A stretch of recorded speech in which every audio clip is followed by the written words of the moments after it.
Patrick Davis, head of the Trump campaign in Colorado, congratulations. Thank you, Kyle. What is it that we in the media and anyone who is looking at the polling fundamentally misunderstood? I think what everybody who got the polling wrong in Colorado and really around the country was that this was a movement, this was not a campaign, this was something that we haven't seen in a very long time in this country. And the people that showed up to vote for Donald Trump around the country didn't show up on the voter rolls. And if we were polling people who had shown up in past elections, we didn't talk to the right people. Going forward, I think we'll capture those people in the polling, but we completely missed them this time because they weren't on anybody's list. As somebody who has worked in campaigns for a long time, what is the danger of not having accurate polling? Well, you spend your money in the wrong places. You can focus on the wrong things. Look, Hillary Clinton spent $1 million in Colorado last week, where it should have been spent in Pennsylvania and Michigan, Philadelphia and Detroit. She didn't need to spend it here. And had her polling been more accurate, she would have seen Donald Trump surging in Michigan and in Pennsylvania. Here's one thing that I think that a lot of people in the public don't really understand, and feel free to differ with me if you do. It wasn't just media polling that didn't see this coming. Right. The RNC's polling, right. Republicans did not see this coming. What Mr. Trump pulled off last night was, in fact, a surprise, and it was a historic upset. That's true, is it not? I heard Larry Sabato from UVA coming over to this interview say that 90% of the polls that they dumped into their database were wrong. Everybody got this wrong, Kyle. I wouldn't expect you guys to get it right. This was a complete surprise. But I think Mr. Trump felt like there was something brewing here. You couldn't put your finger on it. You really couldn't quantify it. But you go to a rally 6 times a day the Monday before the election, and there's 20,000 people at each rally. Yeah, you get a feeling that there's something big going to happen. I heard something over and over in our conversations on Next throughout this campaign from both Democrats and Republicans, that it's okay to attack a candidate, but you don't attack a candidate's supporters. Hillary Clinton walked back the deplorable comment very quickly, and I heard that from both sides. What I see today is a lot of recrimination between voters. Yeah. People are really angry with each other. They're saying really nasty things about each other. Right. How does that sort itself out? I think over time that will become less, and time will heal all wounds. But because we live in a social media world, it's going to play out a little bit longer than expected.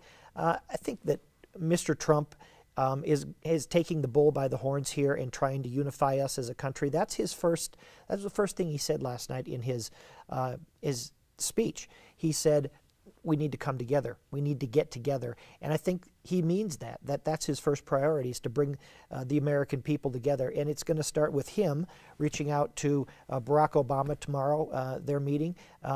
The kind words that he said about Hillary Clinton last night are a step in the right direction for us to come back together as a country.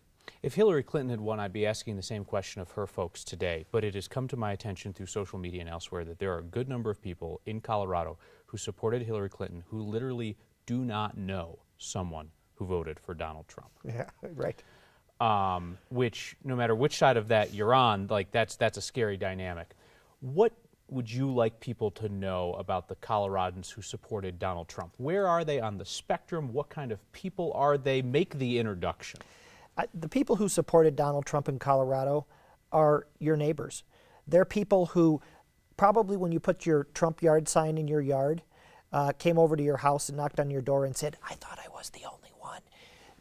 They're not out there and publicly supporting Donald Trump, but they go to work every day just like you do. They have kids that go to school. They are everyday working people. Surprisingly, there'll be people you don't even know.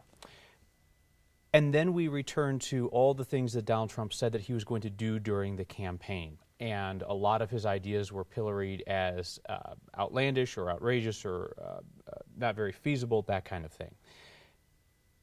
Is he going to get a refresher on how the government works? As somebody who has never worked in government, and do you expect that some of the things that he prescribed are going to change and are going to kind of mutate in the next few months? Or do you expect that we will see his campaign talking points as this 100-day agenda? I think in the next month or two, as we go through this transition period, you're going to see him build a team that is going to implement the policies that he laid out in the last really the 10, 20 days of this campaign.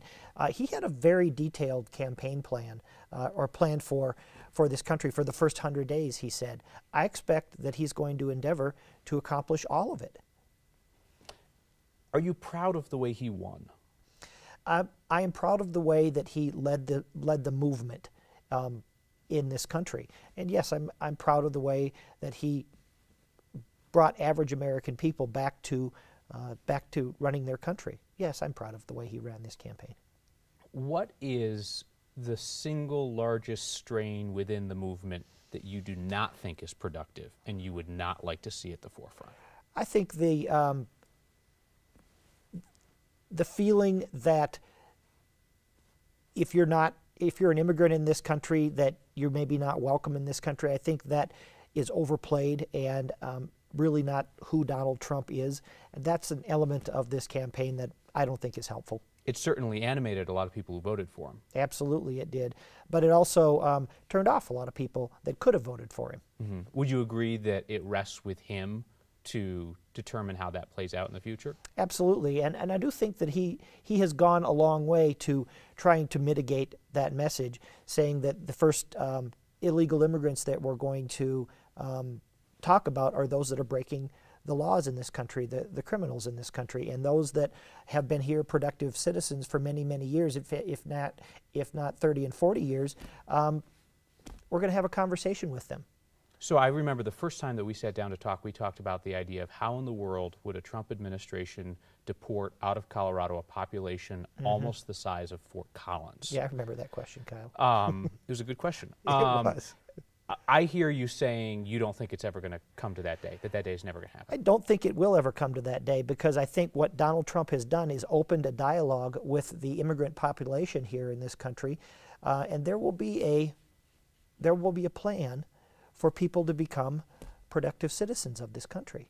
What do you think happens to Republicans like Mike Coffman, who wanted nothing to do with Trump? Well, he won last night. Mike Coffman did very well. You know, I think that...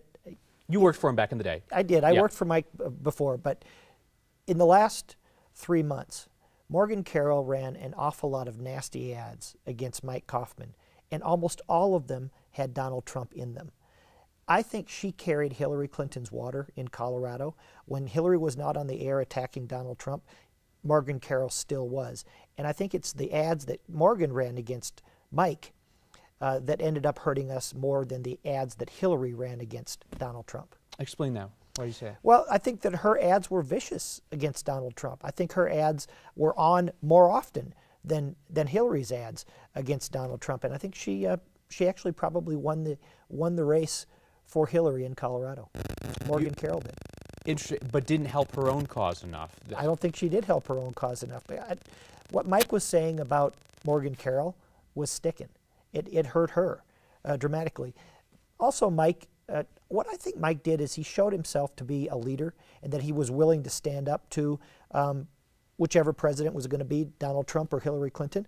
And I think the voters appreciate that about Mike. They know Mike to be a fighter. They know Mike to be a patriot. You cannot discourage people from voting for him over things like that. You don't think Donald Trump's keeping a list somewhere? I don't think Donald Trump's keeping a list. I think he really does want to bring people together. He doesn't have obviously he doesn't have the greatest relationship with Paul Ryan, but they're working together now. Time heals all those wounds.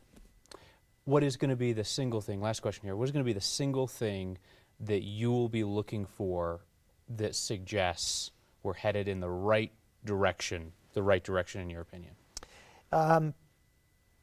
When I see the Tea Party factions inside now a completely Republican-controlled federal government, when I see them starting to work together and laying down their swords and not going after the Paul Ryans and the Mitch McConnells of the world, when I see them working together with Donald Trump, wanting to be helpful in fixing education in this country, that's when I think we're going to be moving in the right direction.